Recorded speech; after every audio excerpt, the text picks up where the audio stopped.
Defensive struggles early on, especially in the paint, led to a lot of second chance points for St. Joseph's, who had 9 offensive rebounds heading into the halftime break and ended the game with 14 offensive rebounds. What do you get when you combine the state's all-time single-season leader in rushing yards and the state's second winningest coach of all time? Well, the answer to that question will be determined on Saturday when the Bell County Bobcats travel to Lexington to take on Christian Academy of Louisville in the Class 3A state championship. Thanks, Nate. We are just minutes away from the final first-round games of the 37th annual WYMT Food City Mountain Basketball Classic. Now, Perry Central versus Not Central girls consolation game is just wrapping up right behind me. We got a minute left. In his first year as head coach for the Briar Jumpers, Coach Clevenger and Somerset are regional champs for the first time since 2019. Thanks, Steve. We are a little less than 2 hours away between kickoff between the Red Hounds and the Broncos. But for as big a game as this is, with all the fans geared up for tonight's Titanic tussle, Tom Greer and company are celebrating the 100th year of Corbin football. I spoke to the head man himself about what that means to him ahead of tonight's matchup. What do you get when you combine the state's all-time single-season leader in rushing yards and the state's second winningest coach of all time? Well, the answer to that question will be determined on Saturday when the Bell County Bobcats travel to Lexington to take on Christian Academy of Louisville in the Class 3A state championship. But for now, it's time to catch up with the head coach of the Bobcats, Dudley Hilton, and our state previews 100 yards with the coach. It's all about a business trip, guys. I wish we could ride the Ferris wheel and get you on go-karts and things like that. I'll let your parents do that.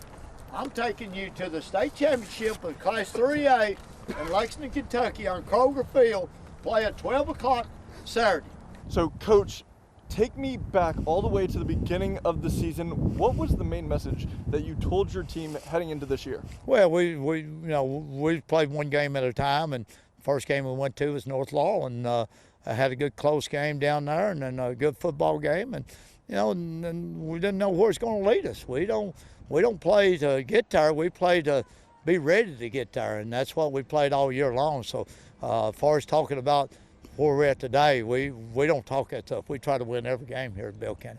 There are 6 games that you guys had where you won by 7 or less.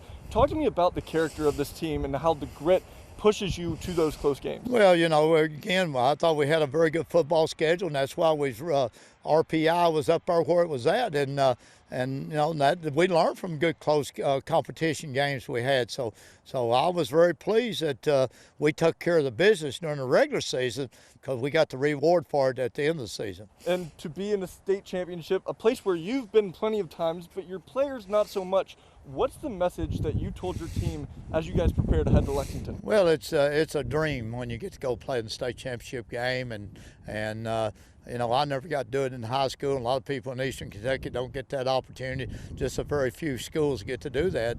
It's something the Bell County people really believes that we can do. What's it going to take in order for you guys to come away on Saturday with the win? Well, more points than they get, and again, how we do that, I hope we can do that because they're going to score. They're a very talented football team.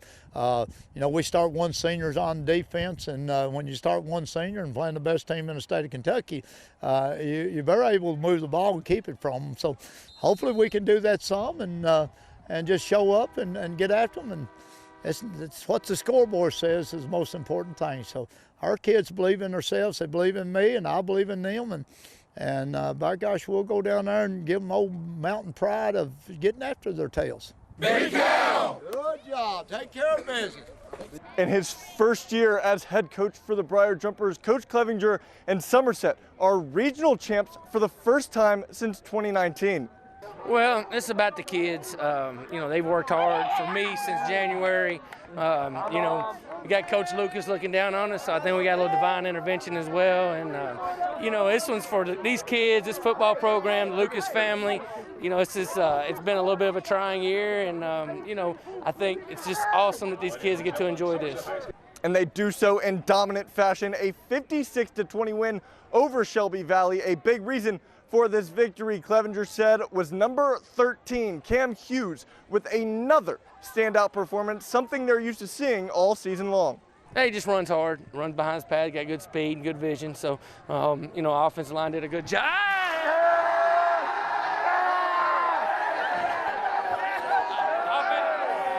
offensive line did a great job, and so you know, it's all good. And for Coach Clevenger, this win means one thing: Thanksgiving football. We got another week of practice. We call it free football around here, and so get in here, get some injuries taken care of this weekend, and get ready to go next week. We get to practice football on Thanksgiving. That's always fun. In Somerset, Jack Demmler, WYMT Mountain Sports.